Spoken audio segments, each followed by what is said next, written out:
नमस्कार, मी विलास बडे। या बुलेटिनमध्ये आपल्या सगळ्यांचं स्वागत। येणाऱ्या अर्ध्या तासात आपण बघणार आहोत महाराष्ट्रातल्या गावोगावची बित्तम बातमी सुपरफास्ट। सुरुवातीलाच एक अत्यंत धक्कादायक बातमी। सिल्लोडच्या डोंगरगावमध्ये मायलेकींचे मृतदेह सापडल्यावर पोलिसांनी कमालीचा असंवेदनशीलपणा दाखवलाय। मृतदेह 2 किलोमीटर अंतरावर घेऊन या असं पोलिसांनी नातेवाईकांना सांगितल्याचा आरोप केला जातोय। पण यात काही महत्त्वाचे प्रश्न उपस्थित होत आहेत, कारण मायलेकींवर अत्याचार झाल्याचा संशय नातेवाईकांना आहे। मग अशा वेळी पोलिसांनी घटनास्थळी जायला नको का?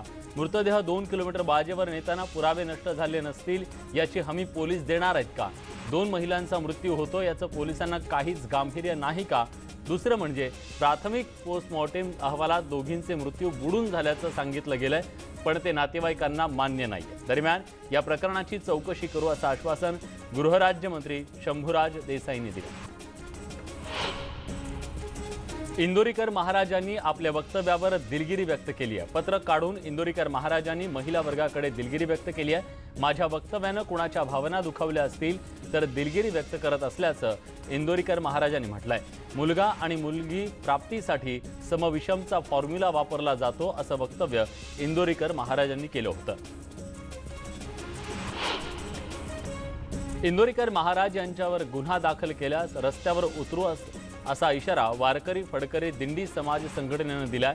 पंढरपुरातील कीर्तनकार आणि महाराज मंडळींनी बैठकीत हा महत्त्वाचा इशारा दिलाय। अहमदनगरमध्ये तृप्ती देसाई यांनी पोलीस अधीक्षक सागर पाटील यांची भेट घेतली। दरम्यान यावेळी सुप्याजवळ वारकरी संप्रदायाच्या कार्यकर्त्यांनी भूमाता ब्रिगेडच्या अध्यक्षा तृप्ती देसाई यांना काळे झेंडे दाखवले।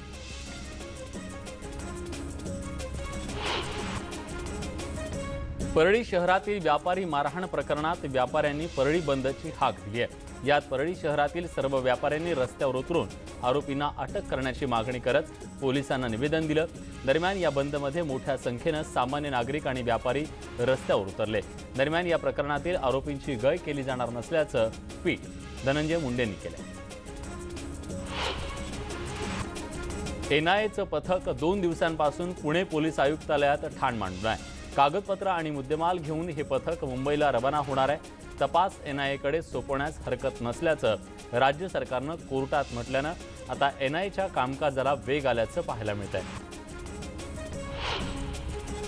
एल्गार परिषदेच्या तपासाबाबत शरद पवार यांनी आक्रमक भूमिका घेतली आहे। ज्यांचा एल्गार परिषदेशी संबंध नाही त्यांनाही तुरुंगात डांबलं जातंय। अशा लोकांना हवा तसा न्याय मिळाला नाहीये। एसआयटी चौकशीच्या मागणीवर आम्ही ठाम आहोत असंही पवार म्हणाले। पुरावे अशा पद्धतीने तयार केले गेले की त्यांना जामीन मिळू नये असा गंभीर आरोप सुद्धा शरद पवार यांनी फडणवीस सरकारवर केला। भीमा कोरेगाव आणि एल्गार परिषद हे 2 वेगळे कार्यक्रम असल्याचं पवारांनी म्हटलंय।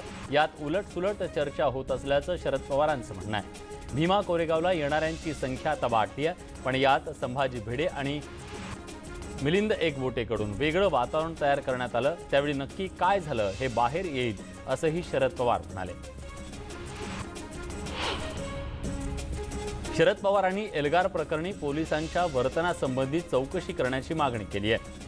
पोलिसांच्या मागे सरकारमधील लोक आहेत, त्यामुळे पोलीस आणि मागच्या सरकारची चौकशी करण्याची मागणी यावेळी शरद पवारांनी केली। या प्रकरणाची चौकशी करण्यासाठी एसआयटी नेमण्याची मागणी आपण सातत्यानं करत आहोत, त्यातून लोकांसमोर सत्य येईल असंही शरद पवारांनी म्हटलंय।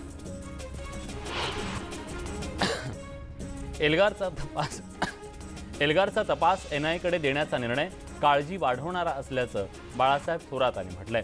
दलित आंबेडकरवादी विचारांना नक्षलवादी ठरवण्याचा हा डाव असल्याचा आरोप महसूल मंत्री बाळासाहेब थोरात यांनी केला।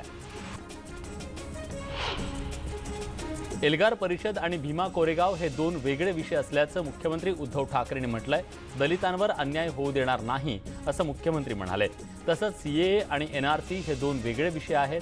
सीएए पासून कुणालाही धोका नाही असा दावा मुख्यमंत्र्यांनी केला। कोकण दौऱ्यावर असताना अखेर मुख्यमंत्री उद्धव ठाकरेंनी नाणार प्रकरणी मौन सोडलंय। कोणताही जाहिरातदार शिवसेनेची भूमिका ठरवत नसल्याचं उद्धव ठाकरेंनी म्हटलंय। शिवसेनेचे निर्णय आणि भूमिका आपण ठरवत असून शिवसेनेची भूमिका ही नाणार विरोधातच असल्याचं उद्धव ठाकरेंनी स्पष्ट केलंय। सरकार पाडायचं असेल तेव्हा भाजप पाडेल, त्याला उद्धव ठाकरेंच्या परवानगीची गरज नाही असा टोला खासदार नारायण राणेंनी लगावलाय। तसंच नाणार प्रकल्पाबाबत शिवसेनेची भूमिका दुटप्पी असल्याचा आरोप सुद्धा नारायण राणेंनी केला। विजय वडेट्टीवारांनी भाजप सरकारवर सडकून टीका केली आहे। यापुढे धार्मिकतेवर निवडणुका जिंकता येणार नाहीत, कमळाच्या पाकळ्या गळणारच असं म्हणत त्यांनी भाजपवर निशाणा साधलाय। यावेळी बोलताना त्यांनी भाजपमध्ये गेलेल्या नेत्यांना पुन्हा पक्षात यायचं असल्यास सन्मानानं परत घेणार असल्याचंही म्हटलंय। न्यूज 18 लोकमतच्या बातमीचा दणका पाहायला मिळालाय। कर्नाळा सहकारी बँक घोटाळा प्रकरणी 76 जणांवर पनवेल शहर पोलीस ठाण्यात गुन्हा दाखल करण्यात आलाय। बँकेचे अध्यक्ष विवेक पाटील यांच्यावर गुन्हा दाखल करण्यात आलाय। बोगस कागदपत्र दाखवून 515 कोटींपेक्षा जास्त कर्ज लाटण्यात आले।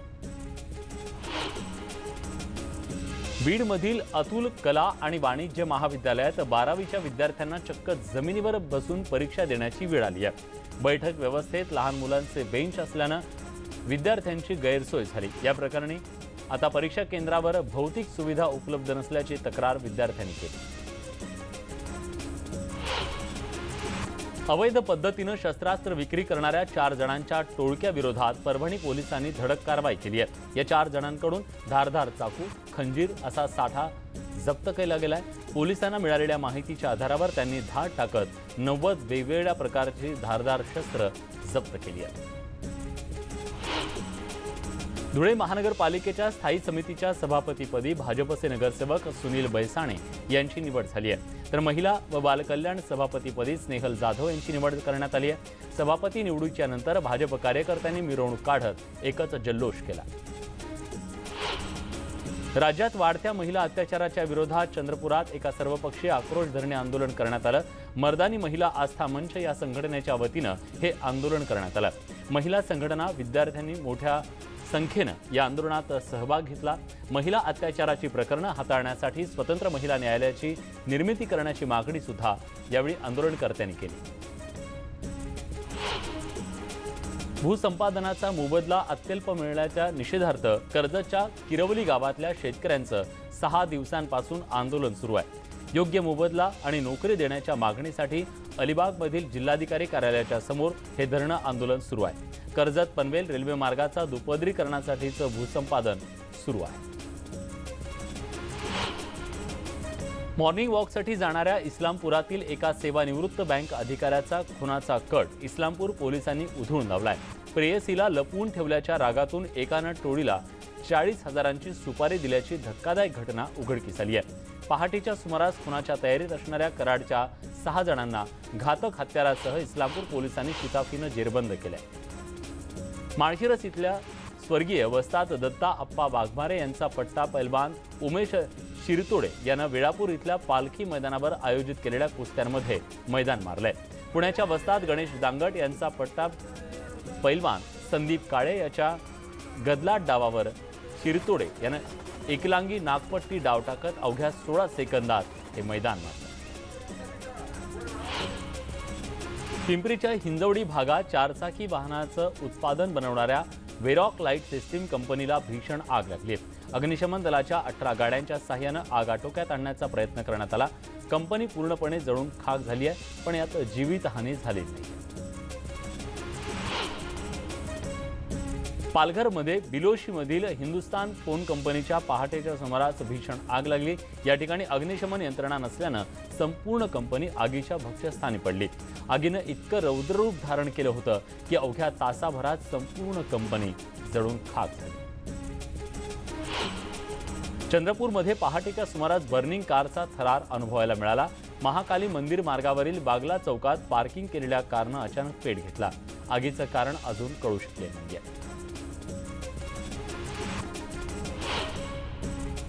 औरंगाबादहून गेवराईकडे माल वाहून नेणाऱ्या कंटेनरनं दुचाकी आणि ट्रकला जोरदार धडक दिली। या तिहेरी अपघातात एक महिला जागेत ठार झाली असून 20 कामगार जखमी झालेत। गेवराई नागझरीजवळ ही घटना घडली असून 5 ते 6 जण यात गंभीर जखमी झाले।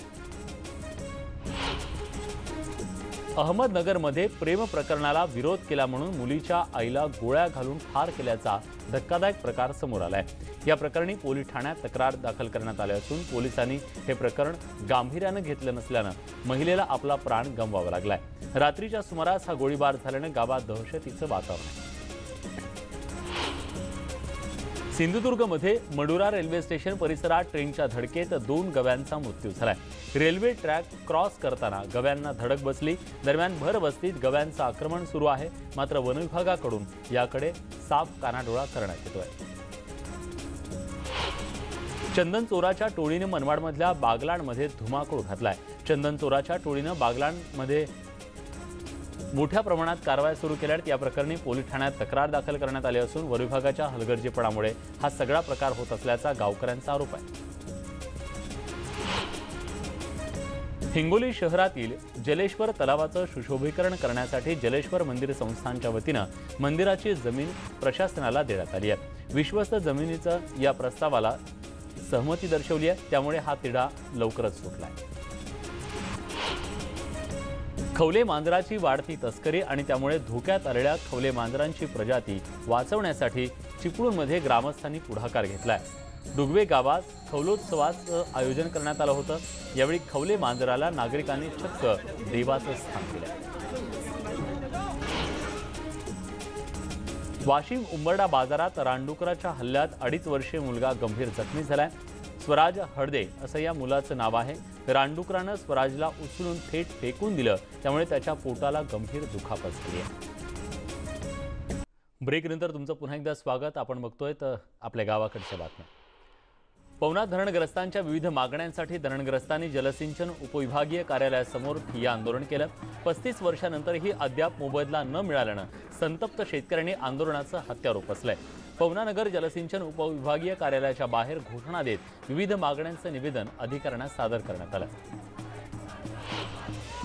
महाराष्ट्र राज्य विद्युत वितरण कंपनीत मृत आणि वैद्यकीय कारणास्तव मुदतपूर्व सेवानिवृत्ती कर्मचाऱ्यांच्या पाल्यांना अद्यापर्यंत नोकरीत सामावून न घेतल्यानं मुख्य अभियंता अमरावती परिमंडळ अमरावती यांच्या कार्यालयाच्या समोर आमरण उपोषण करण्यात येत आहे.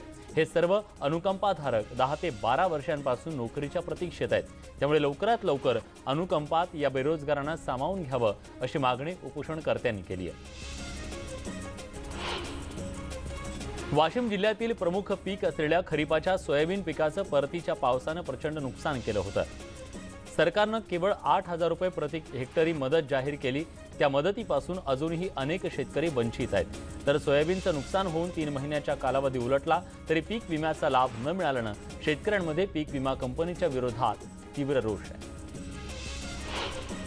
महाराष्ट्रात प्लास्टिक आणि थर्माकोल अविघटनशील वस्तूंच्या वापरावर बंदी असल्यानं हिंगोली नगरपालिकेचे मुख्याधिकारी रामदास पाटील यांच्या नेतृत्वात नगरपालिका पथकानं भाजी मंडई भागात गोदामात सिंगल प्लास्टिक साहित्य जप्त केलं. या ठिकाणी तब्बल 2 टिप्पर 1 ट्रॅक्टर ट्रॉली भरून 2.5 लाख रुपयांचं 1100 क्विंटल सिंगल यूज प्लास्टिक साहित्य जप्त करण्यात आलं.